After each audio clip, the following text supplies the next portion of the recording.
Okay, it's a great pleasure welcoming Leo Bursztyn. Leo Bursztyn spent the last couple of days with us on a workshop on behavioral economics. So my question to you is, why are you here tonight? I guess there are many reasons to be here tonight, but one may be that you're interested in behavioral economics, and the other is that you want to learn how this field contributes to make people move, basically. And believe me, Leonardo is really an expert in behavioral economics, but he's also an expert in getting things moved. And being an expert in these fields is really challenging because it requires to know what makes people move. And before I go to the details of Leo's research, maybe I give you some facts about his vita. So he's Brazilian. He studied economics, both the bachelor and the master's in Brasilia, before he moved to Harvard. And then he worked as an assistant professor at UCLA, Los Angeles. And now he's, so basically moved to University of Chicago, where he still is. And he has been promoted a full professor only recently. And he's only 37 years old. So this makes him the youngest professor in Chicago, at least in the economics department. This is what I have learned today. Okay, so what is Leo's work about? One of his first papers was on the impact of Western television in the former GDR. So after the breakdown of the German wall, he studied consumption behavior of people being exposed to German television. Now, this sounds like marketing. But Leo's interest is not so much studying marketing, so he really wants to understand why people change their behavior. So his big speciality is social norms, social image concerns. So to which extent do we care what other people think about us? And he has a number of papers pointing out that social norms act as a constraint on people's behavior. And he has famous studies on this issue. So one is, in the recent vote in the US, where Trump actually won the election, what he observed is that after Trump's popularity was going up, it increased the willingness of people to express xenophobic views. So there's one thing to believe this story, but there's another thing to really prove this story. So Leo was able to prove that high electoral support for a candidate who espouses prejudiced views may shape how individuals perceive the social desirability of those views. There's another famous study that made it a lot into the media and was discussed heavily in the media, is labeled acting wife.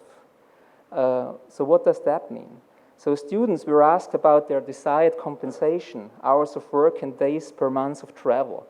And this questionnaire actually had substantial stakes because depending on the answer of this questionnaire, you would have been assigned to a student internship. So there were substantial stakes to these answers.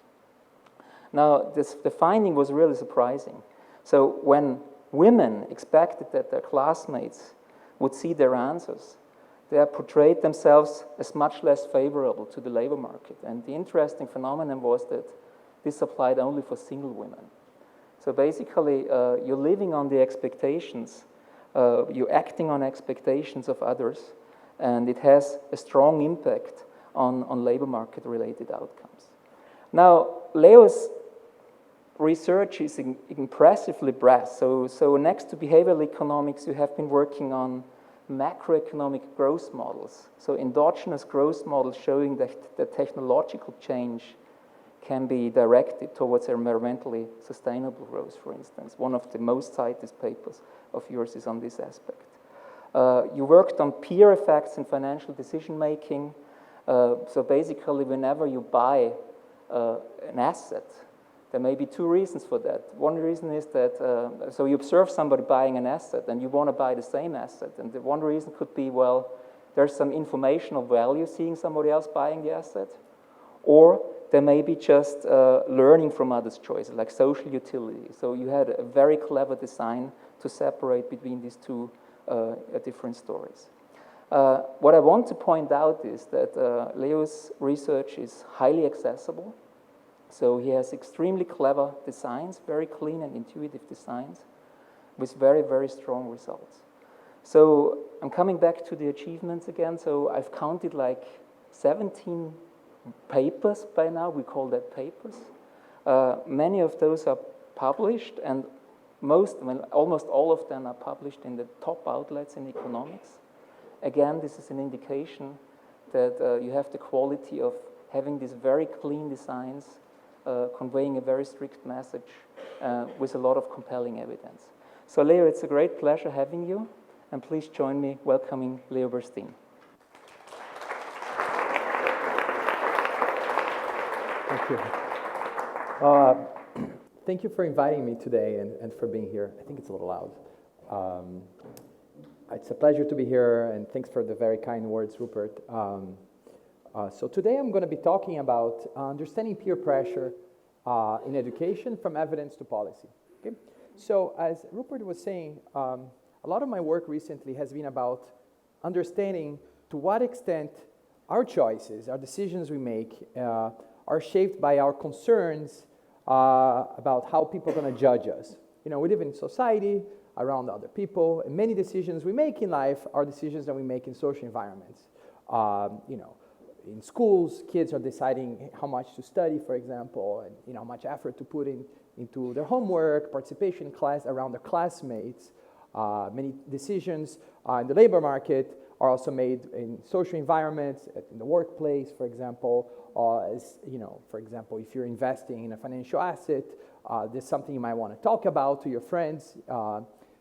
Your consumption choices or things are visible to others, so that might shape, you know, what you're going to buy. If you care about what people are going to think of you, if you have a cheap car versus an expensive car. So you can see how potentially a lot of our choices might be shaped about, you know, this concern that we have. How are people going to judge me, you know, when they observe my choices? So we might have this innate desire to fit in, to impress other people. And so how does that shape the way we behave in society? So today I'm going to be talking about a specific setting where I study this issue, which is education. Okay? In particular, we're going to be looking at high school students in the US. So yes, I'm going to invite you to relive those glorious days of adolescence in school and so on. Maybe it's not going to be pleasant for everyone, but we're going to be talking about this period in life. So understanding peer pressure in education from evidence to policy. So I'm going to describe a couple of papers that I've worked on, a couple of research projects that I've done on the topic that were experimental papers mostly, and I'll walk you through the logic of these experiments and how we can go from an abstract idea to running an experiment to providing evidence to getting insights in terms of policy design. So we're going to try to work through this process during this talk. Okay? So let's motivate. You know, there's this long-standing idea in social sciences that students, you know, if you think, for example, high school students, adolescents, may be motivated not only by the prospects of the future benefits of education. You know, typically when economists think about education investments, they think, well, kids, you know, make investments thinking about the returns to education, how much more earnings are they going to get if they invest in education. But there's this idea that there might be other things that kids might be taking into consideration when deciding, you know, whether to participate in class, whether to do well in school and so on, what career to choose, which is a desire to gain social approval or avoid social sanctions. Okay, so that's a long-standing idea that has been floating out there. There's some classy work in sociology highlighting this aspect. You know, approval and sanctions can take many forms. Maybe you want to be popular, you want to fit in, or you may want to avoid being teased, being made fun of, called names, being bullied, ostracized. You know, you can either gain social favor or try to avoid social sanctions. It can take several forms and limit even, you know, violence or bullying and so on.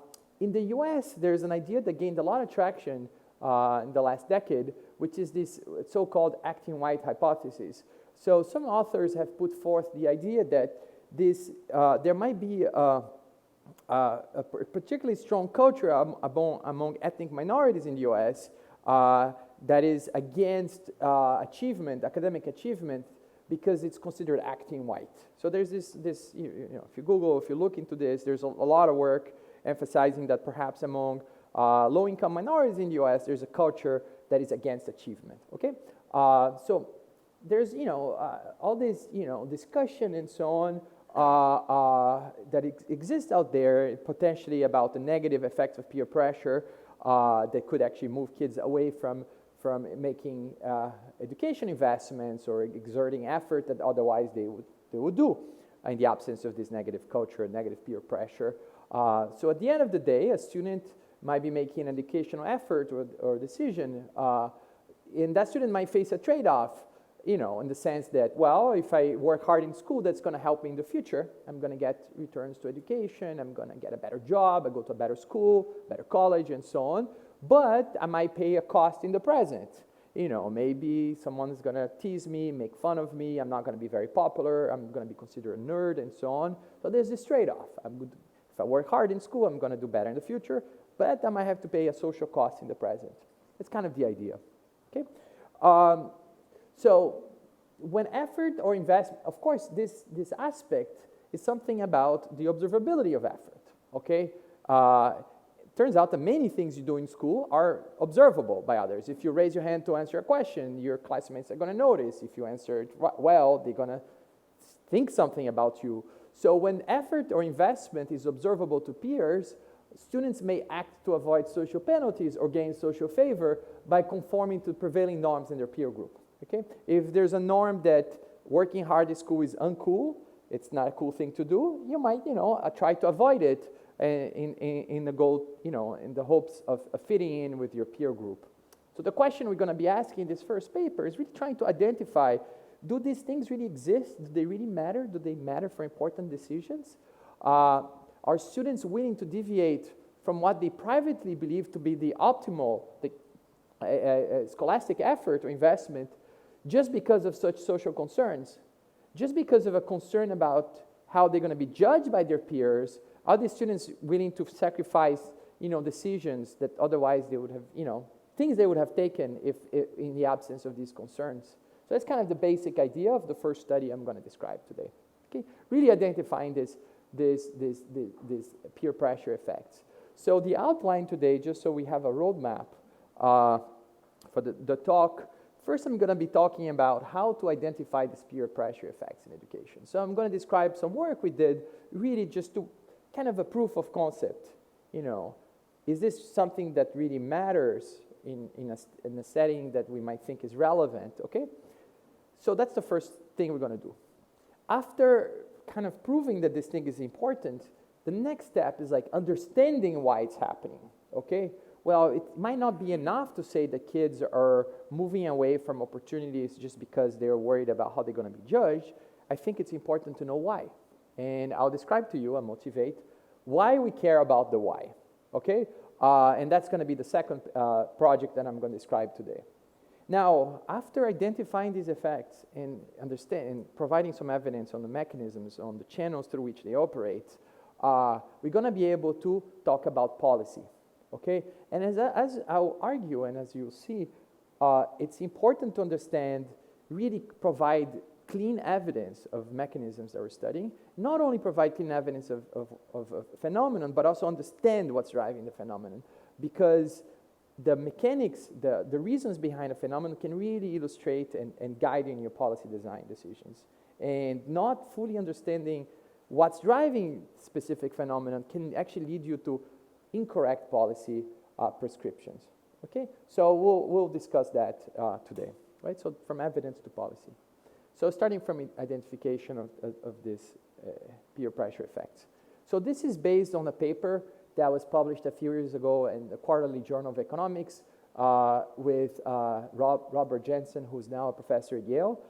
This is called How Does Peer Pressure Affect Education Investments? So I'll describe you the study we did here. So first, let me tell you some words about the setting we're studying. So this is the main part of the paper is an experiment that we ran in Los Angeles. So this was a partnership with the LA Unified School District. So this is one of the largest school systems in the US with about 700,000 students, okay? This is a public school system in Los Angeles. with over 150 high schools. This is also a district with relatively low academic performance, okay? Dropout rates in high school are in the order of 25%, okay? This is also one of the so-called majority-minority districts, meaning that the majority of the students in the public school system come from actually ethnic minorities, okay? About 2/3 to 3/4 of the students in the LA school system are actually of Hispanic Latino origin, okay, for example. So whites are actually a minority, about 10%. Okay, so just to give you a little bit of the setting that we're studying. Now, okay, so we start from this setting, and then we decided to, run an experiment. So we focused on 4 large high schools in LA, and we focused in a disadvantaged area of LA. So after, when you run an experiment like that, a lot of it depends on, striking the partnership with the stakeholder, the school system in this case, and finding the, the right schools to run it. So we ran this experiment in 4 very large high schools in a low-income area of LA, in the south central LA area. Each school had about 3,000 students. It's large schools. We visited each school once, this few years ago, 2013 and 2014. Visited a number of classrooms, just to give you some number, 26 classrooms. And interestingly, in the US, you have a system where there's some sort of tracking in high schools. You have honors and non-honors versions of the same subjects. So the more academically oriented students, on average, take the honors version of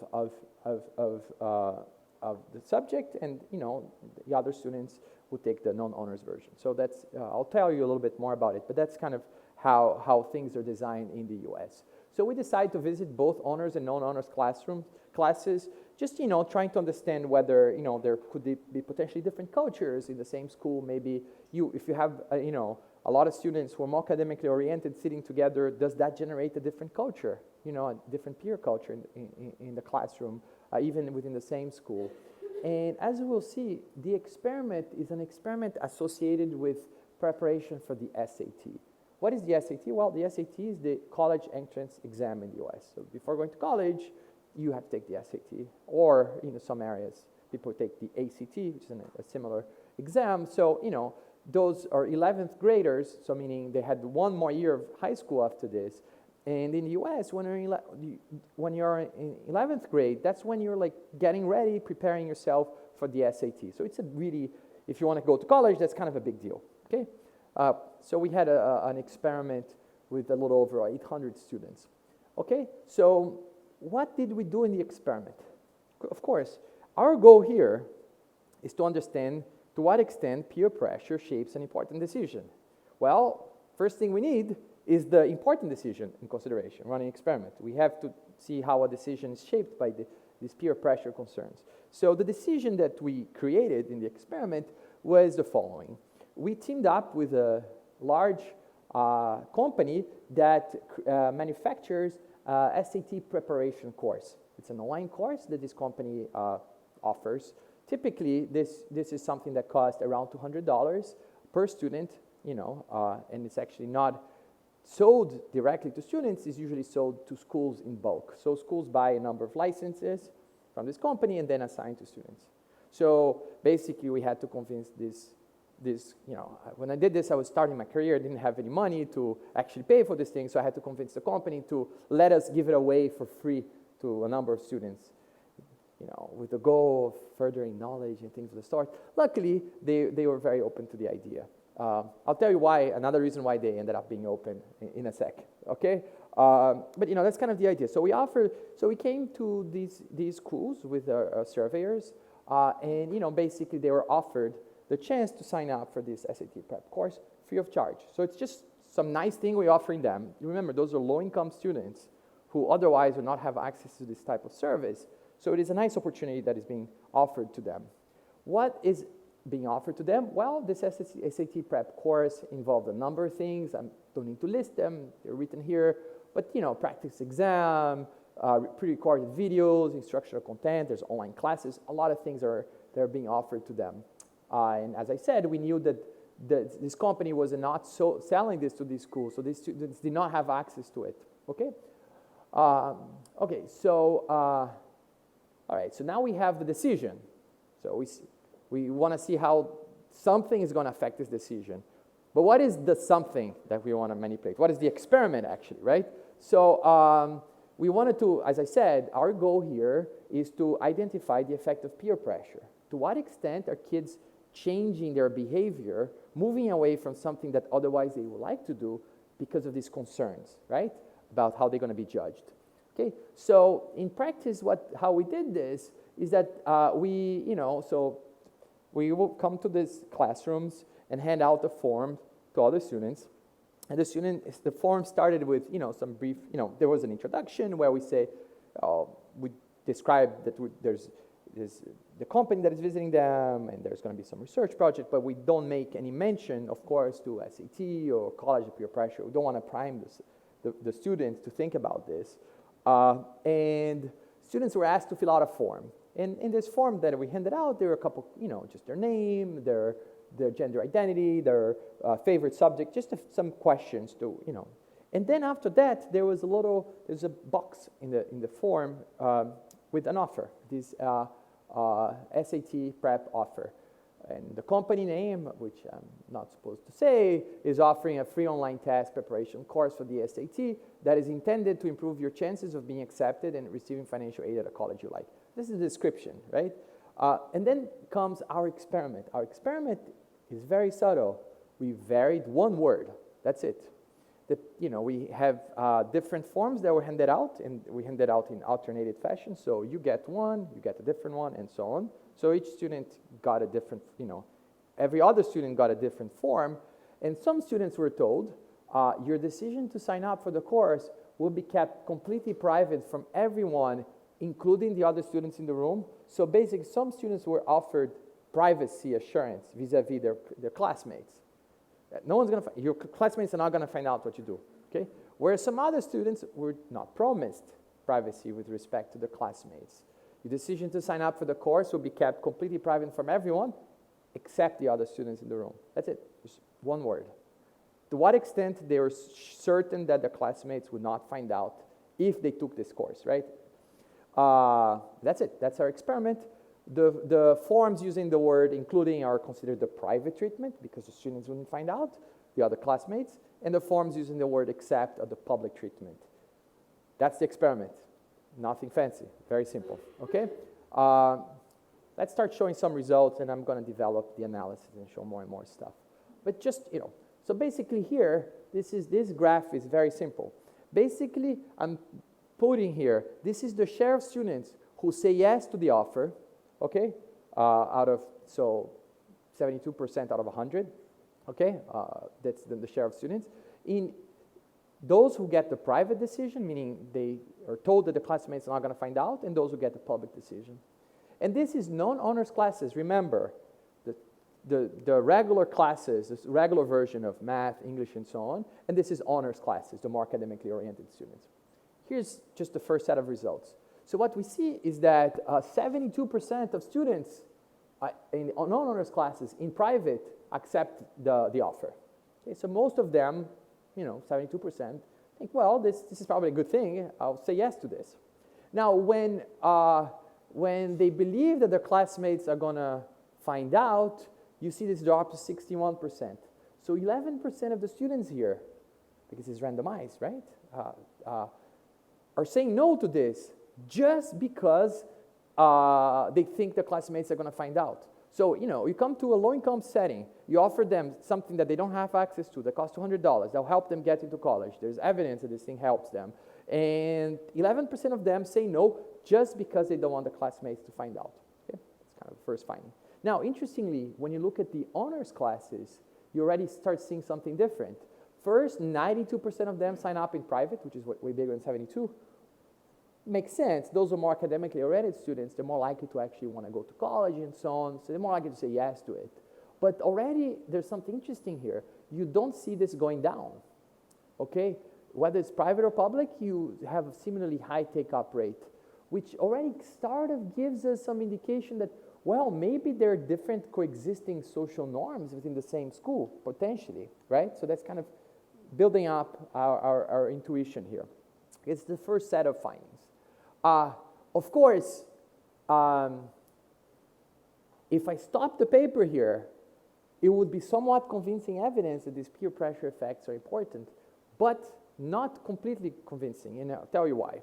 Well, just because the decision is, the take-up rate is lower in public versus private, doesn't mean that the reason why they're avoiding it is because of the concerns about how they're going to be judged. Maybe some kids feel weird when things are public. You know, they just like privacy. They say, this thing is public. I'm just going to say no to it, right? Maybe it has nothing to do with peer pressure. It could be just something about a strong preference for private things or aversion to public things. Could be that in principle. But then you would say, well, but why don't you see this for the honor students? I'll say, well, maybe honor students are different from the non-honor students, and maybe non-honor students care a lot about privacy, and honor students don't care a lot about privacy.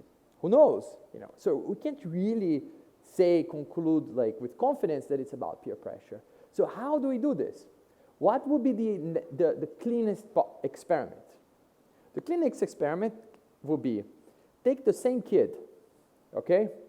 And you either put this kid around a bunch of nerds, or you put the same kid around a bunch of non-nerds, right? And you see how the same kid changes his or her behavior in public depending on whether his surroundings is a bunch of nerds or a bunch of non-nerds. If our story is right, the same kid, when he or she is surrounded by non-nerds, will feel bad to take this in public and be less likely to do it, and perhaps feel pressure to do it in public and be more likely to do it when around nerds. Now, that's the ideal experiment. But I don't have the power to just, engineer allocation of students in classrooms and say, okay, you sit with the nerds, you sit with the non-nerds, and so on, and run that experiment, okay? So how did we approximate this ideal experiment? Well, our idea was the following. We found that, learned that in the US, a number of students, so if you're a student, you can actually choose which class you take, non-honors or honors. It's up to you. No one's gonna turn you down, no one's gonna force you, it's up to the student. So a number of students take all their classes as honors classes, and a number of students take all their classes as non-honors classes, but there's still a number of students, a decent share of the students, who kind of split between the two. Take some honors classes here and there and some non-honors classes, okay? So we visited these schools in a number of different days, and we happened to catch a number of students who were some of these students who take honors classes sometimes and non-honors classes sometimes.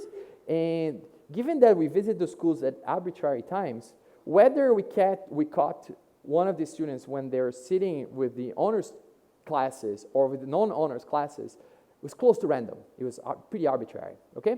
So we said, okay, let's zoom in and look at those students who take, say, 2 honors classes in total and see how their behavior changed in public depending on whether we happened to catch that student that day when he was sitting next to a lot of non-honor students or when she was sitting around a lot of non-honor students, depending on the class. Does that student behave differently in public depending on their peers? So that we're kind of holding the student characteristic fixed. We're looking at the same type of student who sits sometimes with honors classes or non-honors classes and seeing how being around honor students or non-honor students changes the way they behave in public. Okay, that's kind of the idea.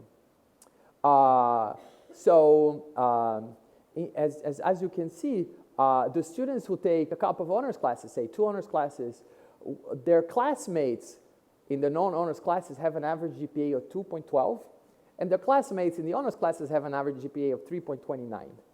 And they're kind of in between. So we look at different measures of academic success, and those kids are really in between their peers in the honors classes who are really academically oriented, and their peers in non-honors classes who are less academically oriented than they are. So we thought, well, if that's true, if our story is true, and peer pressure pushes them toward the locally prevailing norm, you would expect the sign-up rate to be lower in public when they're sitting next to the non-honors students in the non-honors classes, or higher in public when they're sitting around the honors students. So we're trying to get at this experiment, that perfect experiment. Here's what we find.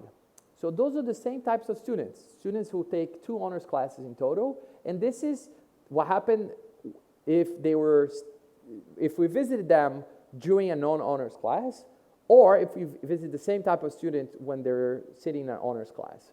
And I think the results are striking. In private, this type of student was 79% of them say yes to the offer, okay? When they thought it was going to be public and they were sitting in non-honors classes, that dropped to 54%.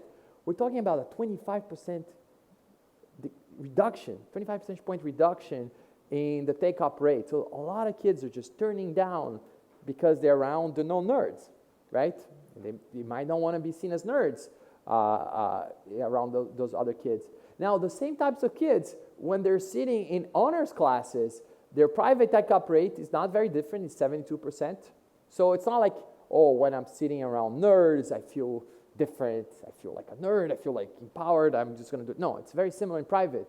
Not higher than here.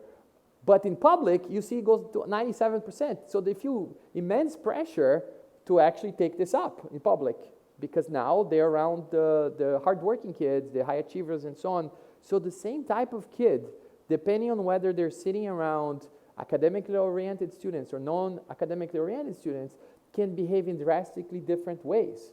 In other words, depending if this is just a public action, the same student will go from 54% to 97%. It's a huge change in behavior just driven by observability, okay? So that's, I think it's kind of a striking result, because in private you see no difference, but in public you see this huge difference arising from this decision.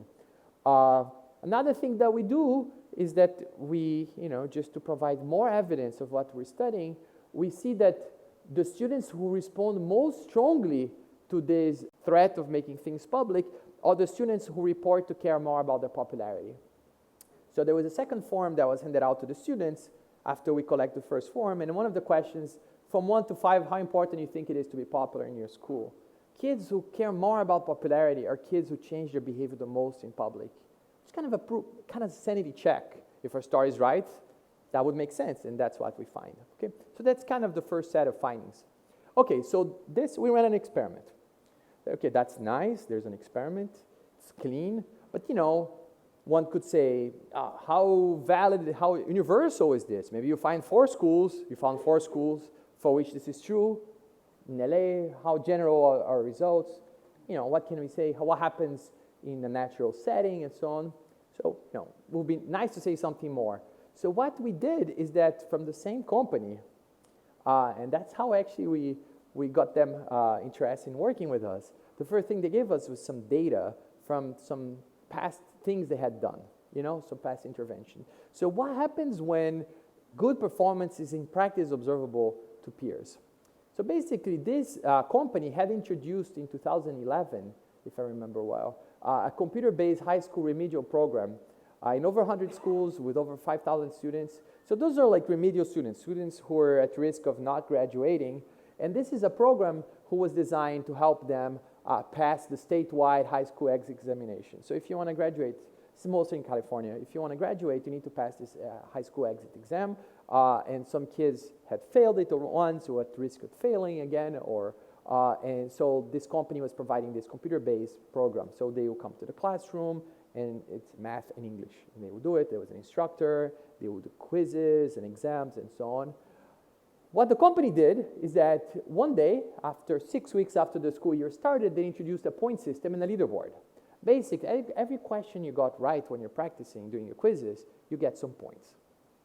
And they created a leaderboard that was updated in real time, right? So I don't have the image here, but there was a thing you could click here, and it would tell you like the name of the best student in the class, the second best, and the third best. You could do it this week, last month, of all time. You could also aggregate it at the school level, at the nation level. So their idea is that, let's create a leaderboard, like a nerd leaderboard, to motivate students. After all, who wouldn't want to show up in such leaderboard? That was their idea, right? Based on what our experiment told us, and if you think about, a low-income setting where, there might be a culture against achievement, that might not be a great idea, right? Interestingly, this company had been doing this since 2010 or 2011, so a few years, and never analyzed the data. And they're convinced it was a great idea. All the feedback we got from the schools is being very positive, we're very excited about this, we keep doing it, and so on. I said, give me the data, let me look at the data. What we found is that, showing pictures, once you introduce the system, immediately there's a 40% decline in performance among the best students. Okay, the average decline is over 20%. So the average decline in the classroom goes down by, the average performance in the classroom goes down by over 20%. But among the best students, the top 25% of the students, those who are really at risk of showing up in the leaderboard. I mean, if you're a good student, you kind of know you're a good student. When you introduce leaderboard, the performance of the students who are most at risk of showing up in the leaderboard goes down by more than 40%. Students don't do well. They don't like it. They don't want to show up in the leaderboard. So we do a lot of things indicating, and I don't have time to talk about it here, indicating that students were making an active effort to avoid showing up in the leaderboard. I don't want to be seen there. It's, it's not cool to be like, have the gold medal for the hard work and, and performance. Of course, I came back to the company and showed them the data and said, hey guys, I don't think it's a good idea what you're doing. And they canceled the whole program and switched to something else, which, I think it highlights the importance of analyzing data. A lot of companies now have a tremendous wealth of data, and they're not using it and even scratching the surface. It's nice to run experiments. You can learn a lot from experiments, but even without running experiments, you can analyze data and actually, potentially revert the strategic decisions, which was the case here. The moment I showed this to them, they said, okay, you got us. Now you can run your experiment. I'll give you some. So there was not just altruism on their part. They realized they could learn something from this. So yeah, in some settings, actually publicly rewarding achievement and effort can actually backfire, and that's what we found here. That's kind of the first, okay, so that is the first project I wanted to tell you guys about.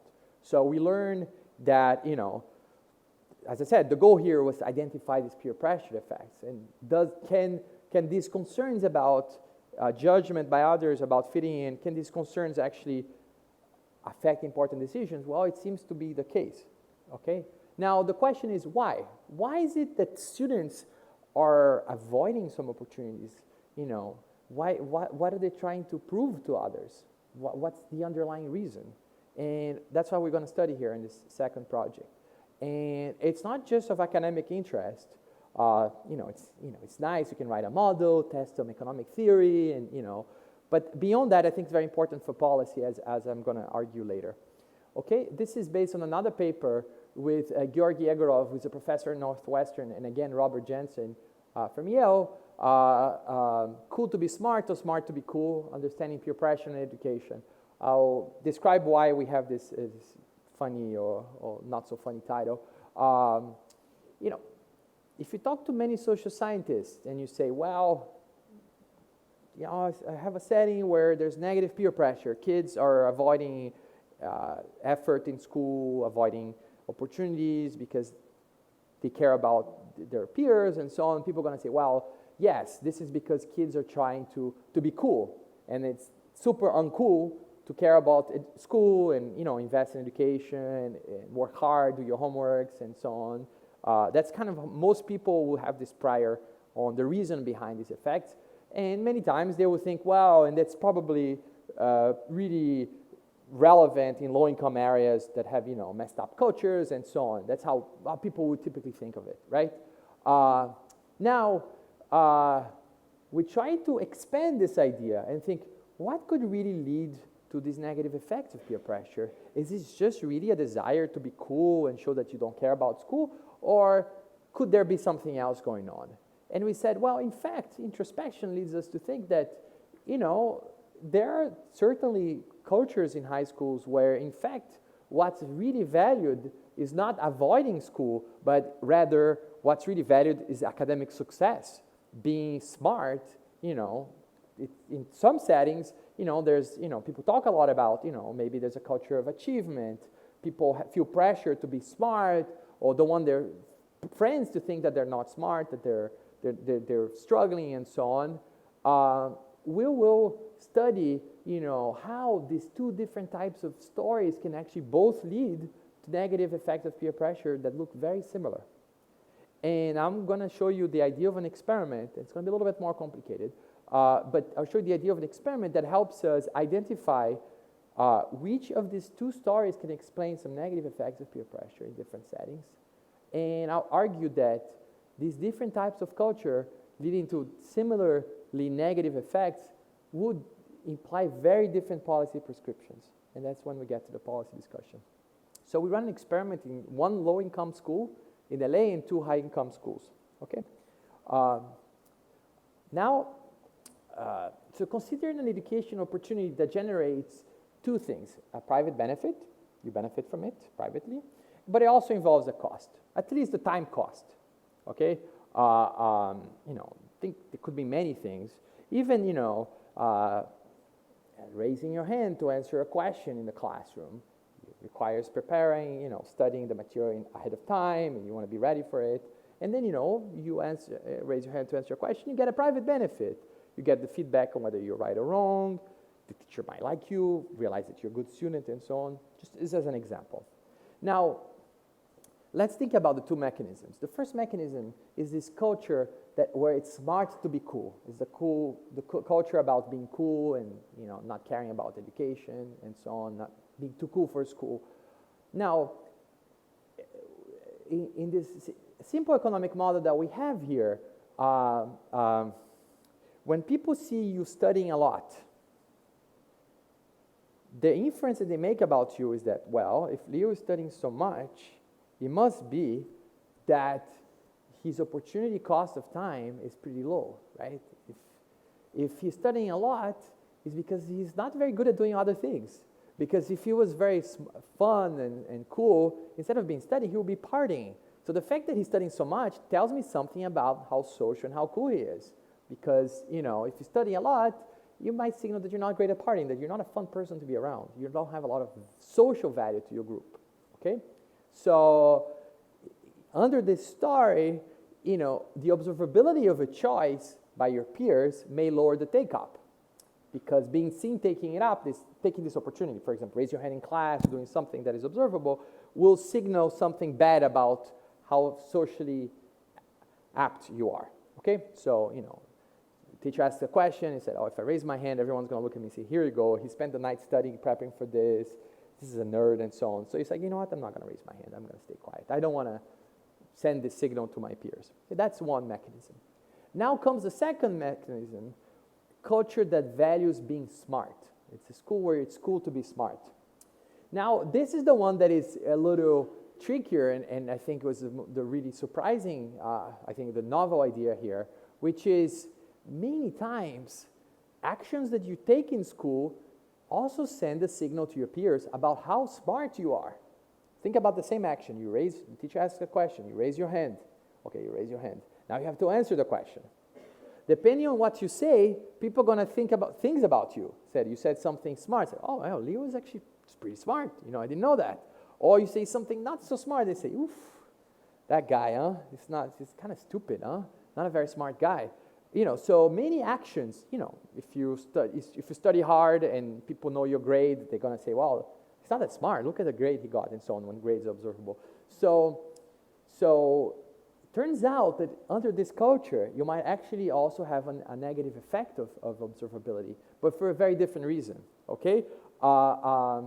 Suppose, you're in a setting where you could, say, raise your hand and answer a question, but suppose you're not the smartest kid in the room, okay? And you would really benefit from asking a question, right? Or answering a question. But you might be afraid of doing it because you're afraid that by doing it, you might reveal something about your ability, about how smart you are. So you prefer to just avoid it all the way. Avoid some opportunity that could help you but also reveal something about how smart you are. And in fact, you might even pretend that you don't care, right? Instead of asking a question and revealing that I'm not so smart, I might actually disrupt the class and say, you know what, I don't care about this. I have other things to do. So people are going to say, instead of thinking that I'm that I'm stupid, they're going to think that, oh, Leo is just this, crazy guy who likes to party and so on. You end up signaling something completely different to your classmates, okay? So that's really a very different mechanism that could actually lead kids to avoid opportunities, but for a very different reason, okay? Now, we designed an experiment to see if you, in different types of schools, you have different mechanisms operating, and we'll show that. And also, I'm going to conclude by saying, well, if you're in a school where the culture is smart to be cool, the type of policy you have to design to stimulate education is very different from the type of policy that you would design here. In fact, the policy, sometimes the type of policy that will help you here will actually hurt you here as a policymaker. So it's very important. You might be creating a bigger problem by going for the solution to this problem if you happen to be in this setting.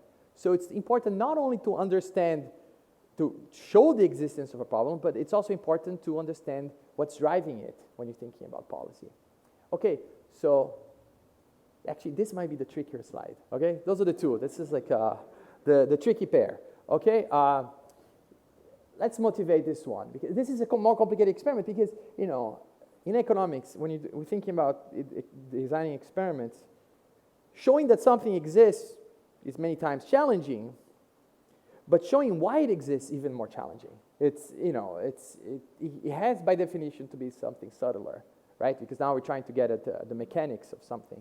So this one is a little bit trickier. So think about the following. Think about an opportunity that the student might undertake. Say, raise your hand, the same one, raise your hand to answer your question. And there's a probability P, okay?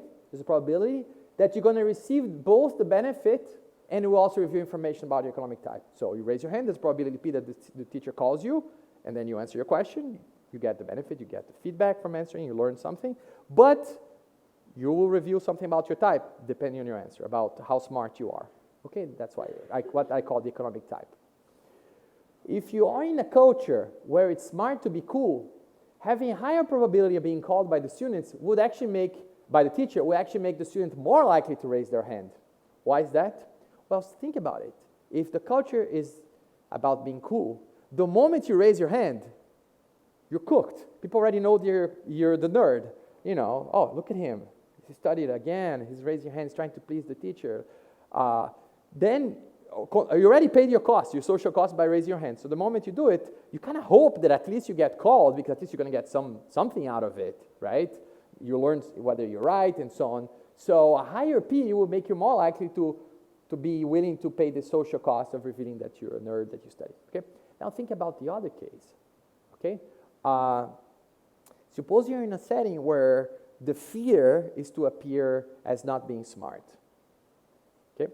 And suppose you're that student who knows, you're not that smart. You see everyone being. So you raise your hand. Okay. The moment you raise your hand, that's good. You say, oh, I know Leo. He kind of knows what he's doing. I didn't know that. He raised his hand. Probably he's smart. He caught up and so on. But you raise your hand, but you really don't want the teacher to call you. Because the moment that the teacher calls you, you're going to reveal that you're trying to pretend to be a smart guy by raising your hand, right? So it's this case where you want to raise your hand to signal that you're smart, that you're on top of the game, but you kind of hope you don't get called, right? That's a kind of an extreme case because if you get called, you still get the private benefit, but you're trading this off against the social cost, potentially, of revealing that you're not so smart. If you care enough about this social stigma, you might be in a case where you want to pretend you want to do something, but you really hope you don't get it if it's observable. So a higher probability might actually reduce the take-up of this action in public. So that's kind of how we designed the experiment. Said, okay, let's think of an action and vary the probability that people get it and that it's observable, both the action and the outcome, okay? And the idea is that we might find different effects of varying this probability. That's kind of the idea of the experiment. So basically, we did a very similar experiment it's basically the same idea of coming to the schools and offering an SAT prep package and so on. But here, it's a slightly different package. They both get the SAT prep course, but if they sign up and get it, they have to take a diagnostic test score who predicts how well you would do in the SAT if you took it. It's a pretty good measure of how smart you are, right? So if you say yes to it, you have to take this diagnostic test score, because this program is kind of tailored around your needs, your strengths and weaknesses. So they really have to take it. So the idea was randomize the probability of winning the package condition on signing up during the experiment. That's the P that I described. Think about the same idea. I sign up, there's a chance that I get it, and I randomize. It is a 25% chance or 75% chance. Probability that you get called, right? And whether the students, another thing we've randomized, is whether students believe that the other students in the room would observe their decision to sign up and their diagnostic test score if they got it. Okay, so I vary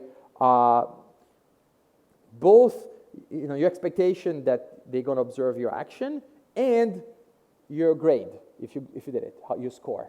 Okay, so in practice, the wording was, if you choose to sign up, your name will be entered into a lottery where you have 25 or 70% chance of winning the package.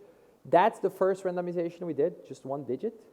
Both your decision to sign up and your diagnostic test score will be kept completely private from everyone, including or except the other students in the room. We decided to double down. It worked the first time, so let's do it again, including or except. So it's a very subtle experiment.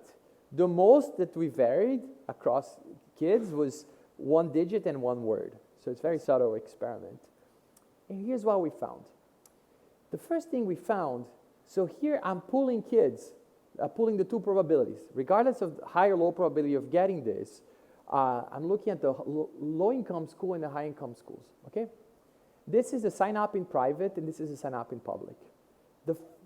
And this picture, I think, is really striking, because you look at it and you say, well, first, in private, 80% of the kids say yes to it. 53% of them say yes to it in public, in the low-income school. When you go to the high-income schools, what do you get? Very similar numbers, essentially identical. So if I had to stop the experiment here, a lot of people would say, look at this. We have the same problem going on in low-income and high-income schools. And if your prior, like many people's priors, is that this is driven by a culture of being cool and avoiding education, you say, wow, great, we just learned in high-income schools, kids are also trying to avoid achievement. That's people's priors about the story. Okay, good, so let's design policies and generalize and apply them here. So if you stop the experiment here, you might be led to the wrong conclusions. That's why I think it's important to try to understand the mechanisms, understand what's driving a given phenomenon, because that might lead to very different policy implications. So luckily, we didn't stop the experiment here. We went a step further and decided to do the mechanisms part. And here, this is the low-income school, and this is the variation, whether there's a 75% chance they're going to get the package and have their scores revealed if they get it, or 25%, private and public. What we find is that in private doesn't matter. If you're going to get the lottery or not. A higher chance of getting the package or not doesn't matter, because, no one's going to observe it, so these mechanisms should not be operating. But here, this is what happened in public. Remember, this is a setting, the low-income school, we started from the assumption, where kids care about showing that they're cool, that they're social. And as I described, in this setting, if you pay the cost, the stigma cost, the social cost, the moment people know that you wanted something, the moment you raise your hand and say, okay, it's a nerd. So you kind of want to get the benefit because you already revealed that you're a nerd. So, not surprisingly, the take-up when the chance of getting the package is higher is really relatively high, 62%. When the chance of getting the package is lower, 25%, very few kids do it. It's like, well, I'm just exposing myself as a nerd for no reason, because the only 25% chance I'm going to get this package. I'm not going to do it.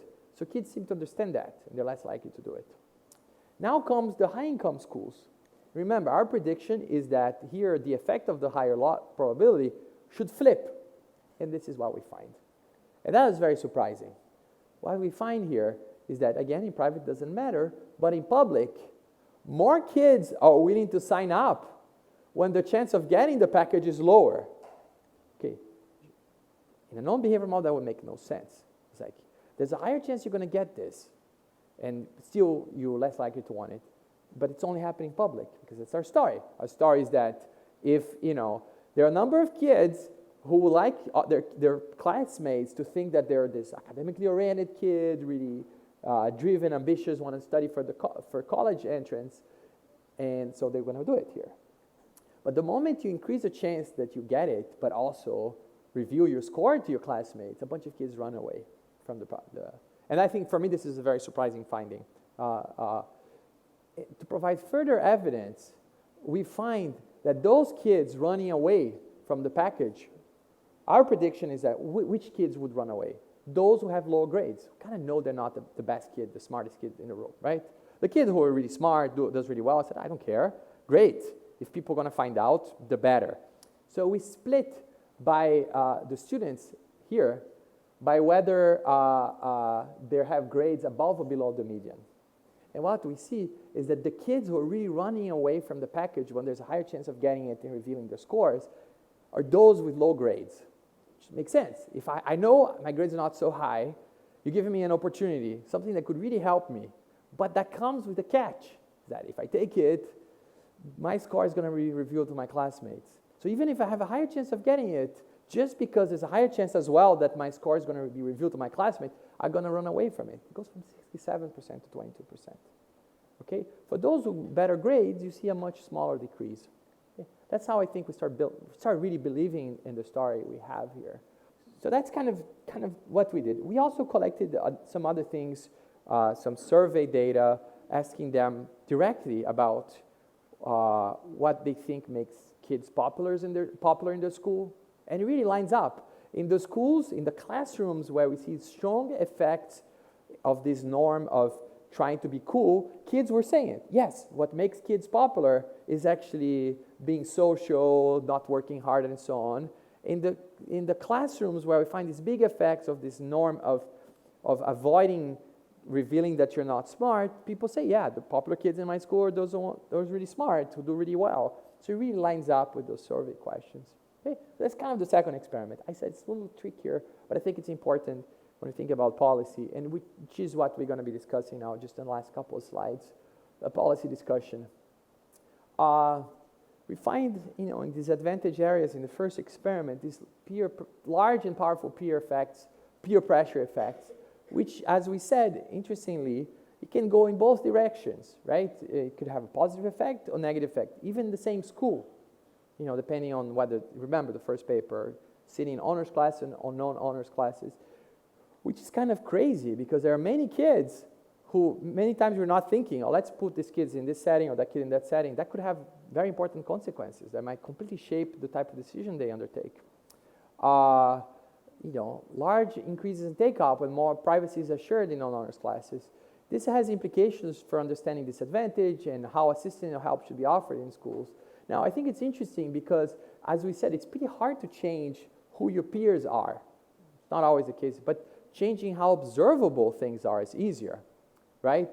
So thinking about observability of actions becomes something important. If there's stigma associated with some actions, you might want to make them private, okay? And some other things that we take for granted, we think, oh, this is great, this is going to motivate students, like giving them awards or other forms of recognition, public recognition. Well, it's not always the case. Remember, we had the leaderboard, it completely backfired. So really thinking about, there are cultures in which, these things are actually discouraged or sanctioned. So you might want to think about it. Now, going beyond that, I think that we get to this finding that there could be negative effects of peer pressure also in higher income schools, but for a very different motive, right? A lot of people might have have had the prior that, the reason why kids avoid, opportunities around their peers is because they want to signal that they're cool, that they don't care about school. So now you're showing me this in high income schools. What I learned from it is that, maybe this culture exists everywhere. It turns out that that's not why it's happening in the high-income schools. It's very important to understand the mechanisms because, if there are different explanations, the policy recommendations are actually different as well, as I'm going to discuss in the next slide, okay? And reassuringly, there are easy ways to identify the existing culture, even beyond the complicated experiment, just by asking kids, what makes a popular kid in your school can actually help you identify the type of culture. And let me be a little bit more precise in my last slide. What do I mean about the importance of thinking about these mechanisms in understanding policy? I'll give you a lot of concrete examples. I'm not going to go through all of them, but those are things that many times people think about. Should grades be private or public? Efforts, opportunities to exert effort and study, how much privacy should you give to students? Should you provide incentives for studying? Should you force participation in school, in class, cold calling, and so on? Should we introduce tracking? How should you design information and marketing campaigns? How should we label things? As I will discuss, depending on the type of problem, type of culture that exists, the answer is going to be very different, okay? Let me give you a very simple example. If kids are worried about revealing that they're low ability, you should not make grades public, because some kids are going to be very embarrassed, okay? That's a clear recommendation for cultures, for schools where the culture is about achievement. Now, if kids are worried about a stigma associated with trying hard, then what needs to be private is not the grades, but rather the inputs or the efforts. You need to provide opportunities for kids to study without other people realizing how much they're studying, okay? Because then they're going to avoid opportunities, because, if there's extra classes that are public and everyone sees you, you're going to avoid it, okay? Whereas in the other culture, it's actually good. You want others to think that you care about it, that you study. So it's very different. For example, participation mandates. If you're in a culture, the culture is about being cool, then participation mandates is a good idea, because if the stigma is about raising your hand and revealing that you're a nerd, if you force answers, if you cold call, then you remove the stigma. It's like, I had no choice. The teacher asked me a question, I'm just answering. I didn't study. I just know this thing. I didn't study. So it's good. You remove the stigma associated with the action. Now, suppose you have a culture where people are trying to avoid the stigma of not being the smartest. Then it's terrible.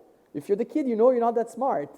If there's forced participation, then you're gonna be so scared. It's embarrassing. Just attending class is gonna be a painful experience, because the teacher might cold call you. In the limit, you might even stop showing up in class. So you see, it has very different implications. Even like things about how information or like labeling, for example. You introduce after hours, after school program. If you are in a setting where the norm is about being smart, then you want to label. You don't want to label it as like assistance, because everyone's going to be embarrassed that they need assistance or extra help and so on. You want to label it as achievement, advancement, success, and things of the sort. And then kids are going to associate it with something that is good. But if you do this in a school where the norm is about being cool and not studying, no one's going to do it, because they're going to say, look at him, the kid is really trying hard, huh? So you want to label it in a different way. Okay, so I see the same thing can have very different implications. In fact, it's even trickier than that. In schools where kids have an anti-achievement culture, you might want to try to frame things as about, well, school is important, right? It's school is actually, it's not a bad thing, and so you want to instill this idea on people to actually get them to be more motivated. The problem, though, is that you push this too hard, you might create the other culture. So that's kind of a tricky thing. On the other hand, if you're in a culture where kids are already worried about, failing and so on, maybe you want to have a different type of information campaign. It's going to say, well, it's okay to fail at first. Important people actually had a hard beginning sometimes, just to say, you can fail at first, doesn't mean you're not going to be big or important later on. So you can see how even things like information campaigns and labeling really depend on the type of mechanism behind these peer pressure problems, okay? Without an understanding of the mechanism, you would not have, thought about, adapting the type of policy to the type of culture. So it's important to learn, one, culture, peer pressure can actually really affect important decisions in school, and that's something that people typically ignore in rational standard economic models. They're really thinking about a student in isolation making an intertemporal calculation. Depending on how my returns are going to be, should I do this or not? How this is going to affect my salary and so on. Well, it turns out that there are other things that are happening right now that sometimes are very important in kids' minds. How are they going to be judged by their peers? Are they going to appreciate it, I'm going to disapprove it. Those things seem to matter to a large extent. So that's first lesson. Okay, peer pressure matters and can actually negatively affect important decisions. Second, well, it's important to understand the mechanisms because sometimes very similar effects can be explained by very different reasons. And if you don't have a solid understanding of that, you're not going to be able to formulate the appropriate policy to deal with the problem. And as you see, it's an important problem. So I'd like to finish here. Thank you.